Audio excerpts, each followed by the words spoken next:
Hello കൂട്ടുകാരെ, എല്ലാവർക്കും good morning കേട്ടോ. എല്ലായിടത്തും മഴയൊക്കെ മാറിയെന്ന് വിശ്വസിക്കുന്നു. എല്ലാവരും സേഫായിട്ടിരിക്കുമല്ലയോ?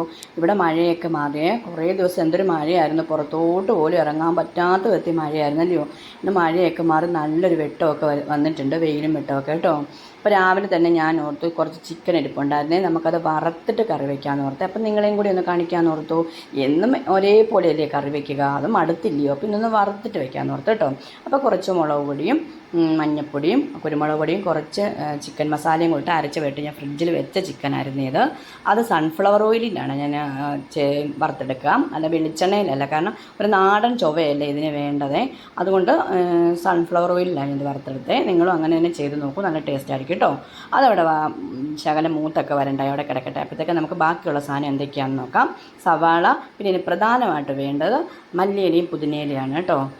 അതിൻ്റെ ഫ്ലേവർ ടേസ്റ്റും ഇതിന് നല്ല മുമ്പിട്ട് നിന്നാൽ നല്ല ടേസ്റ്റാണ്, നല്ല രുചിയാണ്. ഓക്കെ, ഞങ്ങൾക്കിത് ഭയങ്കര ഇഷ്ടമാണ്. നിങ്ങൾക്കൊക്കെ ഇഷ്ടമാണെന്ന് അറിയത്തില്ല. അതിൻ്റെ ഫ്ലേവറും ടേസ്റ്റും ഒക്കെ ഇഷ്ടമുള്ളവർ ഏറെ ഇട്ടോളൂ. എന്നിട്ട് ഞാൻ രാവിലെ തന്നെ കുത്തിയിരുന്ന് അരി ഉണ്ടാലോ എന്ന് ഓർത്തിട്ട് ചോപ്പർ കൂട്ടൻ്റെ അകത്തോട്ടിട്ട് ഞാൻ എളുപ്പം ചോപ്പ് ചെയ്തെടുത്തു. ചോപ്പർ കൂട്ടൻ ഇല്ലാത്തവരെല്ലാം ഓരോ ചോപ്പർ കൂട്ടനെ വാങ്ങിച്ചോ, ഈസിയാണ് നമ്മുടെ ജോലി കേട്ടോ. ഇത് ബട്ടർഫ്ലൈയുടെയാണ്, നല്ലതാണ് കേട്ടോ, എനിക്കിഷ്ടമാണ്. അങ്ങനെ അത് മൂത്ത ശേഷം അതെല്ലാം ഞാൻ അങ്ങ് കോരി മാറ്റി വെച്ചേ. എന്നിട്ട് ബാക്കിയും കൂടെ കുറച്ചില്ലായിരുന്നു, അതും കൂടെ ഞാൻ ഇട്ടു. ആ എണ്ണയ്ക്കകത്ത് തന്നെ അങ്ങ് വറുത്ത് കോരി സിമ്മിൽ തന്നെ ഇട്ട് വറുക്കാൻ നോക്കണം, തീ കൂട്ടി വെച്ചാൽ കരിഞ്ഞു പോവേ.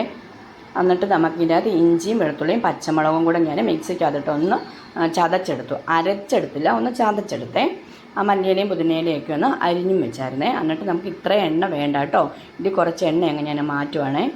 എണ്ണ സാധാരണ ഞാനിവിടെ കൂടുതൽ ഉപയോഗിക്കാറില്ല, പിന്നെ ഈ ചിക്കൻ കറിക്കകത്തൊരു ഇച്ചിരി എണ്ണയില്ലേ കൊള്ളൂലല്ലോ, അതുകൊണ്ട് ഞാൻ അത്രയെങ്കിലും ഞാൻ വെച്ചത് കേട്ടോ.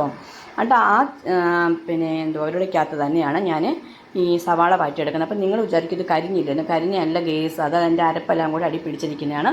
നമ്മൾ ഈ സവാള ഇട്ട് വാറ്റിയെടുക്കും, ഇതെല്ലാം ഓക്കെ ആയിക്കോളും കേട്ടോ. അതുകൊണ്ട് ഓക്കെ ആയി. ഞാൻ ഇതിന് മുമ്പ് ഇങ്ങനെ വെച്ചുകൊണ്ടായിരുന്നു ഇത്ര ധൈര്യത്തിൽ ഞാൻ പറയുന്നത്. നല്ല ടേസ്റ്റാണ് കേട്ടോ.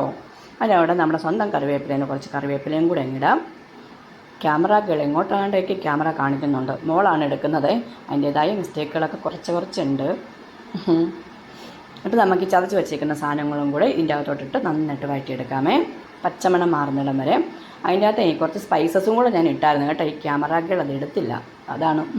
നിങ്ങൾ അതിടണേ. പിന്നെ മുളക് പൊടി, മല്ലിപ്പൊടി, മഞ്ഞൾപ്പൊടി, ചിക്കൻ മസാല അതും കൂടി ഇട്ട് വഴറ്റി നന്നായിട്ട് പച്ചമണം മാറിക്കഴിഞ്ഞു നമ്മൾ വറുത്ത് വെച്ചേക്കുന്ന ചിക്കനും കൂടെ ഇട്ടിട്ട് ഒരു തക്കാളിയും കൂടി ഇട്ട് തിളച്ച വെള്ളം ഒഴിക്കണം കേട്ടോ. തിളച്ച വെള്ളം ഒഴിക്കാൻ തന്നെ ശ്രദ്ധിക്കണേ, പച്ചവെള്ളം ഒഴിച്ച് അതിൻ്റെ ടേസ്റ്റ് അങ്ങ് പോകും. അതിൻ്റെ പുറത്തോട്ട് കുറച്ച് മല്ലിയിലയും പുതിനയിലയും കൂടെ ഇട്ടിട്ട് നമുക്കൊന്ന് അടച്ചൊരു 10 മിനിറ്റ് സിമ്മിലിട്ടൊന്ന് വേവിച്ചെടുക്കാവേ. അത് കഴിഞ്ഞിട്ട് തുറക്കുമ്പോൾ എന്താ മണം കണ്ടു നോക്കൂ ഗൈസ്. കൊതിയാകുന്നില്ലേ നിങ്ങൾക്ക്? അതൊന്നുണ്ടോ?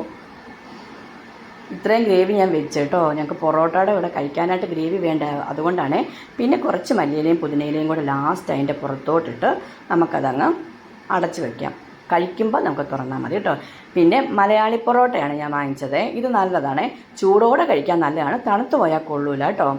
അതും കൂടെ ഞാൻ അതിൻ്റെ അകത്ത് എണ്ണയൊക്കെ ഉള്ളതാണ്, അതുകൊണ്ട് ഞാൻ എണ്ണയൊന്നും തൂത്തില്ല. പാൻ ചൂടായിട്ട് ഇത് തിരിച്ച് മറിച്ച് വിട്ട് നന്നായിട്ട് സിമ്മിലിട്ട് തന്നെ ഒന്ന് നമുക്ക് ഉണ്ടാക്കിയെടുക്കാവേ. തീ കൂട്ടി കരിക്കല്ലേ.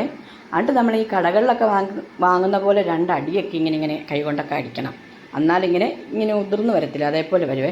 അങ്ങനെ ഞങ്ങളിത് ചെയ്തായിരുന്നു, പക്ഷെ അത് കണ്ടില്ല, അതെവിടെയോ മിസ്സായിപ്പോയി. നിങ്ങളങ്ങനെ ചെയ്യണം കേട്ടോ. ഇതാണ് കണ്ടോ, ഇങ്ങനെ ആകും. ഇപ്പോൾ കടയിലെ പൊറോട്ട പോലെ ഇല്ലയോ. എന്നിട്ട് നമ്മുടെ ചിക്കൻ്റെ തന്നെ കേട്ടോ, നമുക്ക് കണ്ടിട്ട് കൊതിയാകുന്നുണ്ടോ? നല്ല അടിപൊളി ചിക്കനാണ് ഞാൻ വെച്ചുകൊണ്ട് ഞാൻ പറയുമല്ല ഗൈസ്, ഇതേപോലെ ഒന്ന് വെച്ച് നോക്കൂ, നല്ല ടേസ്റ്റാണ് കേട്ടോ. പൊറോട്ടയും ചിക്കൻ കറിയാണ് ഇന്ന് ഞങ്ങൾ കഴിച്ചത്. നല്ല അടിപൊളി പൊറോട്ടയും ചിക്കൻ കറിയും. ഞാൻ ഒന്ന് ടേസ്റ്റ് ചെയ്ത് നോക്കാമെന്ന് പറഞ്ഞ് ഞാൻ ടേസ്റ്റ് ചെയ്ത് നോക്കുവാണ്. അടുത്തൊരാൾ വെള്ളം വിഴുങ്ങി ഇരിപ്പുണ്ട്. നല്ല ടേസ്റ്റായിരുന്നു കേട്ടോ. എല്ലാവരും ഇങ്ങനെ ഉണ്ടാക്കി നോക്കണം. എന്നിട്ട് കമൻറ്റ് ബോക്സിലൂടെ നിങ്ങളുടെ അഭിപ്രായങ്ങൾ അറിയിക്കണേ. നിങ്ങളുടെ സപ്പോർട്ട് ഉണ്ടെങ്കിൽ മാത്രമേ എനിക്ക് മുമ്പോട്ട് പോകാൻ പറ്റത്തുള്ളൂ. നിങ്ങളെല്ലാവരും എൻ്റെ ചാനൽ സബ്സ്ക്രൈബ് ചെയ്യാൻ മറക്കല്ലേ. ടാറ്റാ.